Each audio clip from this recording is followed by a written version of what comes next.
주님께서 여러분과 함께 마르코가 전한 거룩한 복음입니다. 주님 영광 받으소서.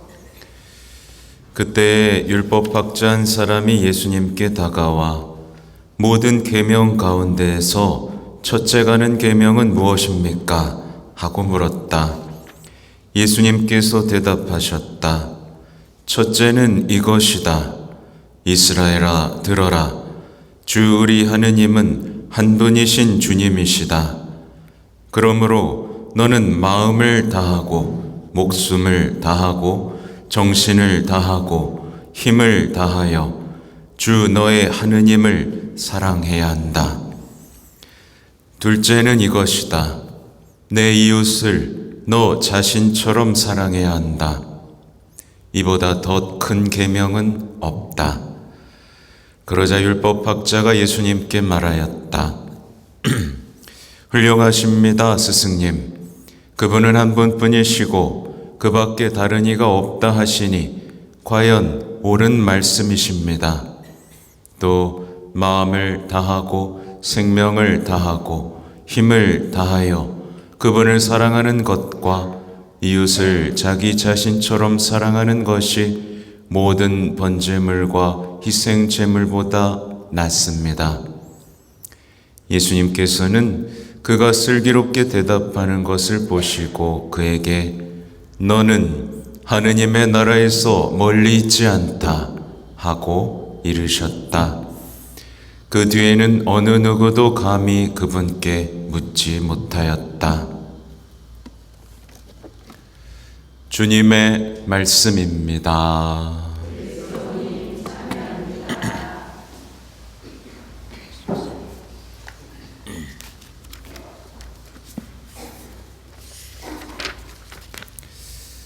참 예수님, 네, 요 앞에 빈 무덤 있는 거 아시죠? 네, 오늘 문득 아기 예수님을 모셔다 놓고 싶어가지고, 네, 무덤 위에 잠든 예수님, 아기 예수님이 있습니다. 그러니까 사순 버전 구유인 거죠. 원래 두 가지 버전으로 제작이 됐어요. 아기 예수님 한 번은 눈 감고 한 번은 눈 뜨고. 근데 이제 우리가 성탄 때 눈 뜬 예수님만 여기 모셔놨었는데, 눈 감은 예수님, 무덤 위에 곱게 잠든 아기 예수님을 묵상하는데 좀 초대하고 싶어서 오늘 급하게 한번 모셔놔 봤습니다. 조금씩 다듬어 나가는 중이에요. 그러니까 여러분에게 예수님을 만나는데 도움이 되는 묵상, 기도의 장소가 되기를 바랍니다. 아무튼 아까 미사 시작 전에 말씀드린 대로 우리는 진실로 우리의 오늘의 말씀 앞에서 자신을 돌아볼 수 있어야 됩니다.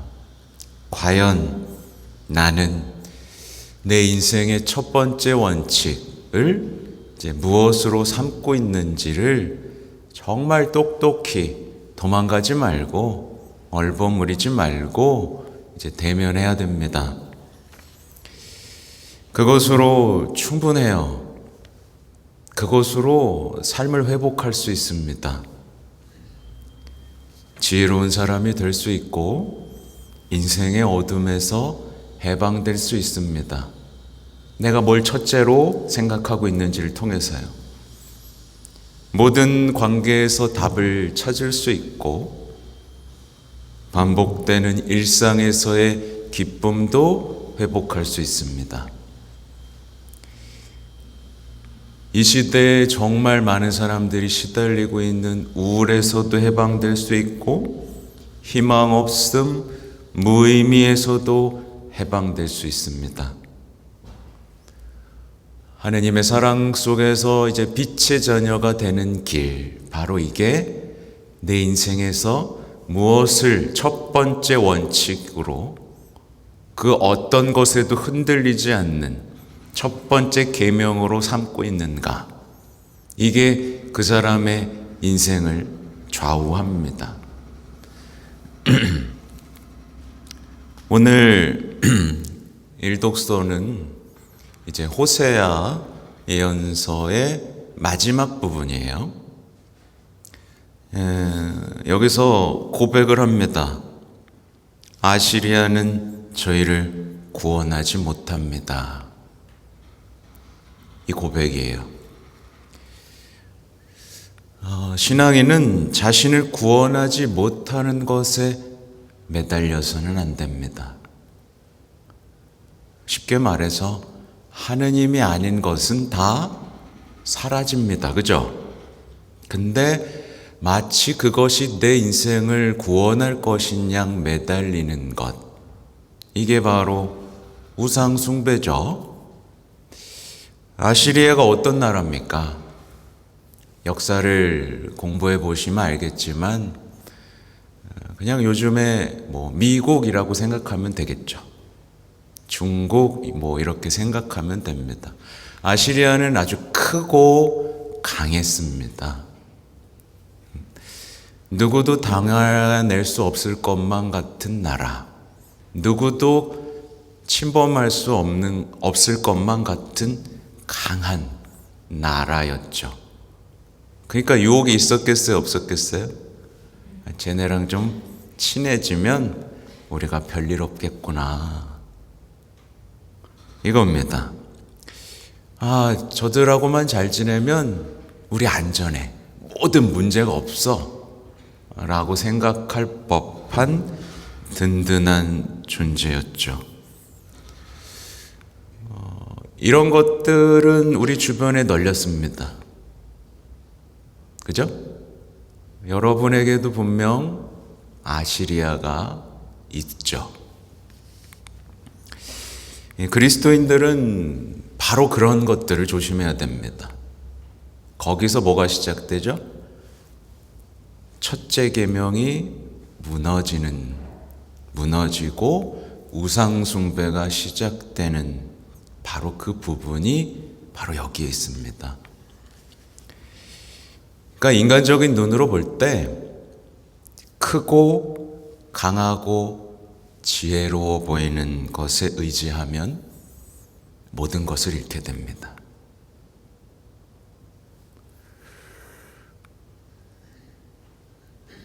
그러니까 자식들에게도 해당되는 거죠.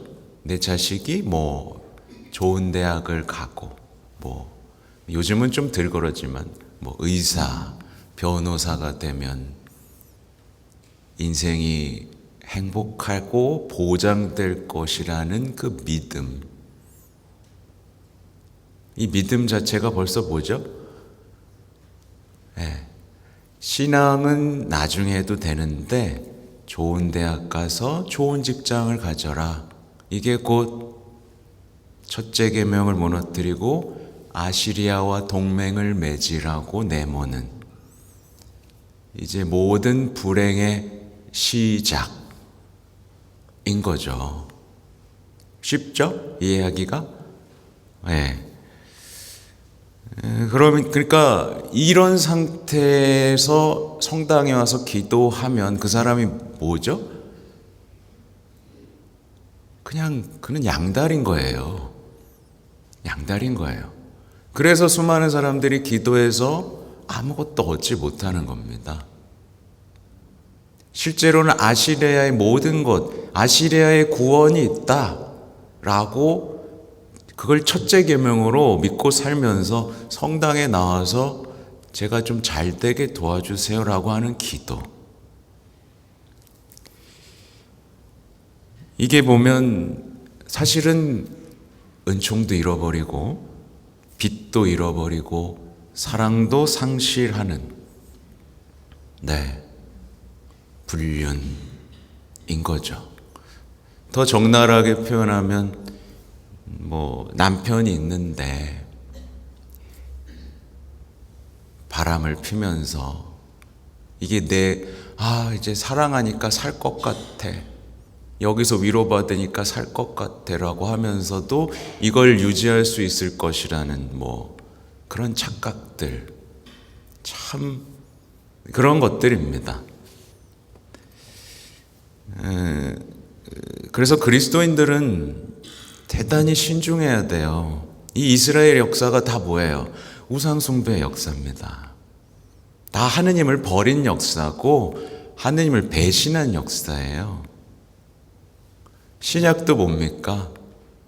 예수님을 알아보지 못한 역사고 예수님을 배반한 역사고 예수님을 죽인 역사예요. 근데 우린 너무 신앙을 쉽게 생각하는 거예요. 그 충실함이라는 것을 잃어버리고요. 그러니까 그리스도인들은 주님께서도 이렇게 생각하실 거야 라고 함부로 말하면 안 됩니다. 이게 굉장히 흔해졌잖아요. 이해해 주시겠지 라고 하면서 계명을 어기는 일이 얼마나 많습니까? 그렇죠? 이거 말이 안 되는 거예요, 신앙이. 또 그래서 사람들이 그러잖아요. 주님을 떠나면서 난 주님을 믿고 있지. 자신을 찾고 헛된 일에 몰두하면서 난 주님을 사랑해. 기도도 끔찍이 안 하면서 주님을 우리 아버지라고 부르는 일. 이런 것들은 사실은 첫째 가는 계명을 어기면서 스스로 불행과 죽음을 선택하면서도 괜찮겠지? 라고 생각하는 엄청난 착각이에요. 네. 제가 엄격한 잣대를 여러분에게 제시하는 게 아니라 원래 신앙이란 이런 건데 자꾸 어제도 강론 때 말씀드렸죠. 여러분 신앙은 이런 것입니다 라고 말하면 신자들의 반응은 제가 생각하는 신앙은 이거니까요. 더 이상 요구하지 마세요. 이렇게 자꾸 자기 생각을 얘기해요. 그건 신앙이 아닌데 이게 제일 안타까운 부분입니다. 그리스도인들은요, 이 말씀을 통해서 하느님이 어떤 분인지를 계속 알아가야 됩니다. 그리고 알아가고 사랑하고 관계를 맺어야 됩니다. 사랑한다는 게 뭔지 자기가 정의하지 말고 말씀에서 찾아서 뭐가 사랑하고 공경하고 따르는 건지를 이제 성경의 언어로 살아내고 고백할 수 있어야 여기서부터 모든 지혜, 모든 삶의 회복, 모든 은총이 열려서 우리에게 쏟아져 내릴 수 있게 됩니다.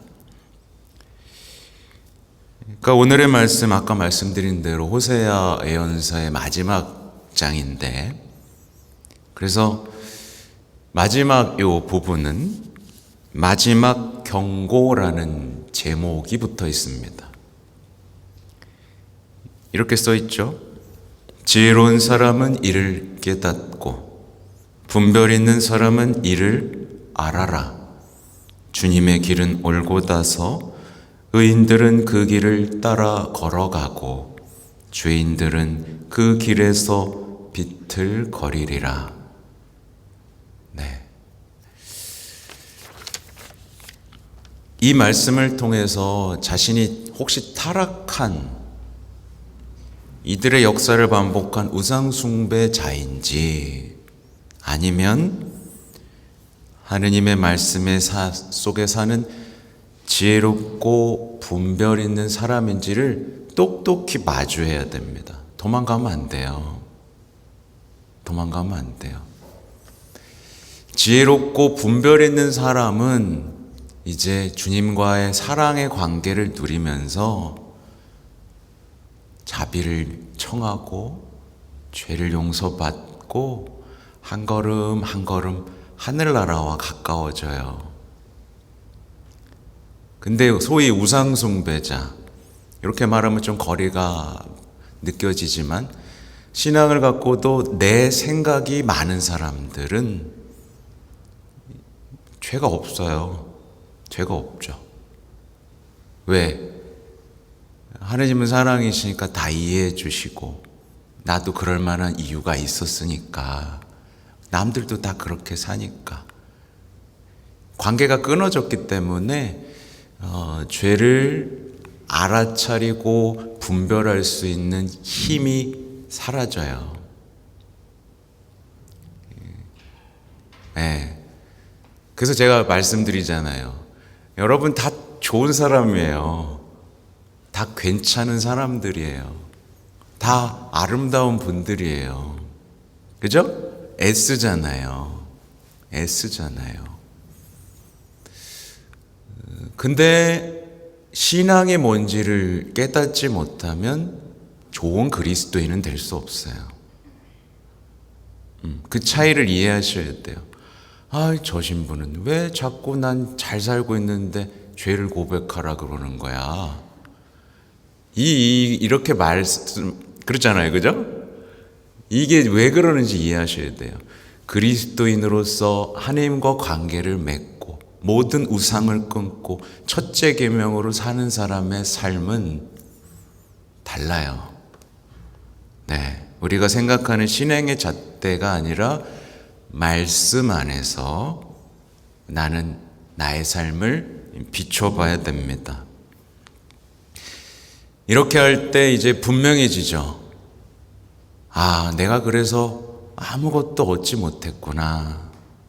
그래서 내가 기도하면서도 늘 무력감과 우울 속에 빠져 있었구나. 내가 우상하고 대화하고 있었네. 이걸 깨닫는 순간이 반드시 한번 와야 됩니다. 이걸 깨닫고 그럼 어떻게 하면 하나님을 첫째가는 분으로 모실 수 있을까? 이건 끊임없는 훈련이 필요해요. 괜히 광야에서 40년을 보낸 게 아닙니다. 왜 40년이 필요했겠어요? 하느님을 알고 사랑하는 그 훈련들을 한 거잖아요. 예. 근데 여러분은 한 번에 됐나요? 첫째 가는 계명이 하나님 사랑하라고? 알았어, 이제 사랑할게. 내일부터 사랑할 거야. 이러면 되나요? 안 돼요. 안 되는 거예요, 그거는. 훈련을 해야 됩니다. 하나님께서는 훈련에 내던지시죠. 인내, 고통, 수많은 순간들을 통해서 하느님의 사랑이 어떤 것인지 그 깊이와 신비를 알아가도록 우리를 초대하시는 그 과정. 그게 여러분이 겪고 있는 어떤 고통스러운 메마름과 무력감과 어둠이죠. 과연 나는 그런 시간들 속에서 하나님과의 사랑을 깊이 알아가고 있는가를 돌아보도록 하는 게 이 사순시기 여정의 초대라고 볼 수 있습니다. 결국 아무튼 그리스도인의 첫째 가는 계명은 반드시 하느님을 사랑하는 것이어야 됩니다. 이게 감 잡기가 어려워요, 처음에. 그래서 저도 이제 신학교에 있을 때 이해가 잘 안 되잖아요. 마음을 다하라고? 마음을 어떻게 다하지? 목숨을 다하라고? 힘을 준다고 되는 게 아니잖아요. 그죠? 정신을 다하라고? 힘을 다하라고? 이게 도대체 무슨 소리지? 네. 제가 한번 얘기한 적 있잖아요. 어린이처럼 되어라 그래서. 어린이처럼 어떻게 되는 거지? 이 영적인 부분이라서 세상적인 지혜로는 이해하기가 쉽지 않은 영역이에요. 그래서 우리는 성인전들을 보고 수많은 말씀들을 보면서 힌트를 얻죠. 그죠? 네. 제가 목주기도학교나 성모신심학교를 내내 하는 이유도 거기에 힌트를 얻으실 수 있는 조각조각들을 여러분에게 제공하는 거예요. 네, 안 들으시는 분들 후회하실 거예요. 준주성범에 이런 말씀이 있어요. 아들아, 너는 아직도 용감하고 지혜로운 사랑을 하는 자가 못 되었다. 제자가 주여 왜 그러하옵니까? 주님이 이렇게 말씀하십니다. 그는 다름이 아니라 내가 조그마한 역경을 당하여도 시작한 바를 그치고 위로를 찾는데 너무 열중하기 때문이다. 용감히 사랑하는 사람은 시련을 당하여도 굳게 서 있고 원수의 간교한 꿰매 쉽게 넘어가지 않는다. 순경을 당할 때, 처음에 순경이 무슨 뜻인지 몰랐어요. 역경의 반대입니다. 순경을 당할 때 나를 좋아함 같이 또 역경을 당할 때도 나를 싫어하지 않는다. 지혜로운 사랑을 하는 사람은 사랑하는 이가 주는 예물을 헤아리지 않고 그 주는 이의 사랑을 헤아린다. 겉에 드러나는 것보다 그 속의 정을 헤아리며 어떠한 예물이든 사랑하는 이만 못하게 여긴다. 사랑만 본다는 거예요. 사랑하는 사람이 반지 줬는데 아유 반지 예쁘다, 이거 또 줬으면 좋겠다, 이게 아니라 그걸 준 분을 본다는 뜻이에요. 고상한 사랑을 하는 사람은 예물에 만족치 않고 모든 예물보다는 나에게 만족한다. 네. 만족하도다. 그 노래도 있죠? 그 아무것도 너를이라는 그 노래가 그냥 노래가 아니에요. 그냥 막 다 지나가겠지 해서 좋아하는데 그건 정말 깊은 사랑을 노래하는 노래입니다. 그 사랑의 위대함을 노래하는 거죠. 제가 제일 안타까운 것 중에 하나가, 이게 보면 제가 뭐 다 속을 꿰뚫어 본다고 생각하지 마세요. 막 도망 다니더라. 보면 아픈 게 보여요. 막 미치겠죠? 어떤 분들은. 근데 이상한 게 아프면서도 말씀을 외면하고 살아요. 왜 그러는지 모르겠어요. 힘들고 외롭다면서 그렇게 혼자 막 비명을 지르고 있으면서도 하느님을 사랑하려고는 노력하질 않아요.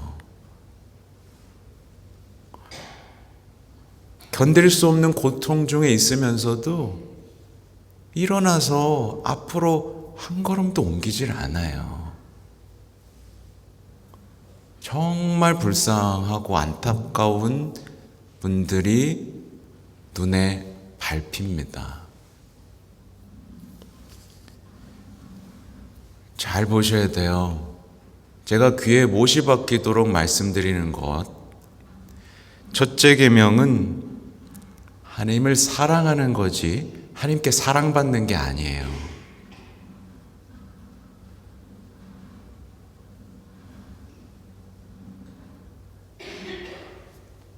하나님을 사랑하는 것이지 자신을 사랑하는 게 아니에요. 이웃을 사랑하는 것이지 이웃에게 상처받지 않는 방법을 연구하는 게 아니에요. 이게 다 뒤바뀌어 있어요, 우리한테. 마음을 다하라 그랬지 마음을 챙기라 그러지 않았어요.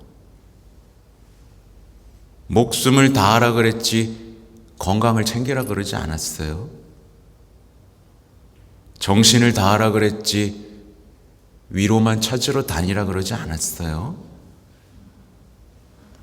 힘을 다하라 그랬지 내가 수고한 거 생각하면서 적당히 쉬라고 하지 않았어요. 주님 앞에서 죄를 고백하고 화해하고 사랑해야 되는 거지 주님 앞에서 남의 죄를 늘어놓으라고 하지 않았어요.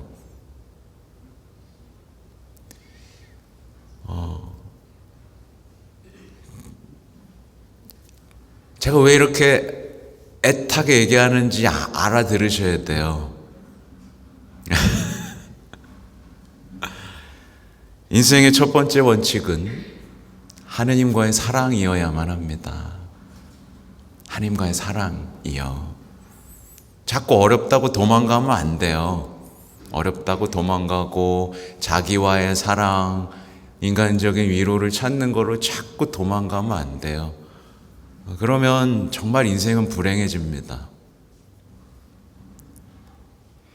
하나님과의 사랑에서 여러분이 그토록 찾고자 하는 진짜 위로가 있고, 진짜 치유가 있고, 진짜 회복이 있고, 영원한 행복이 있고, 여러분이 그토록 찾는 지혜가 거기에 있습니다.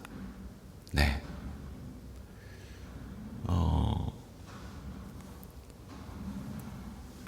이거를 시작한 사람은 여러분이 겪고 있는 모든 갈등에서 해방된다고 말할 수는 없지만 해결할 수 있는 은사를 활용할 수 있게 됩니다.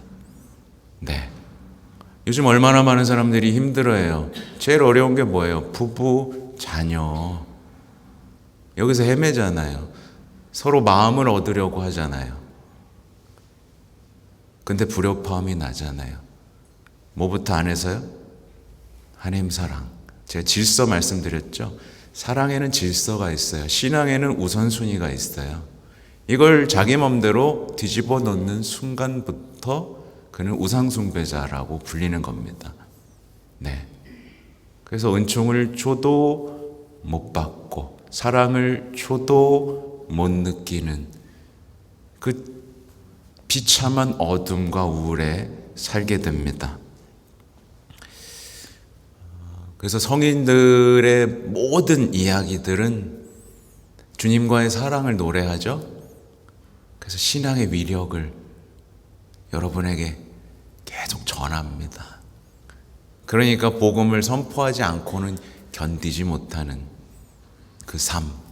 여러분도 이 첫째 계명의 아름다운 신앙이 시작되길 바랍니다. 아멘.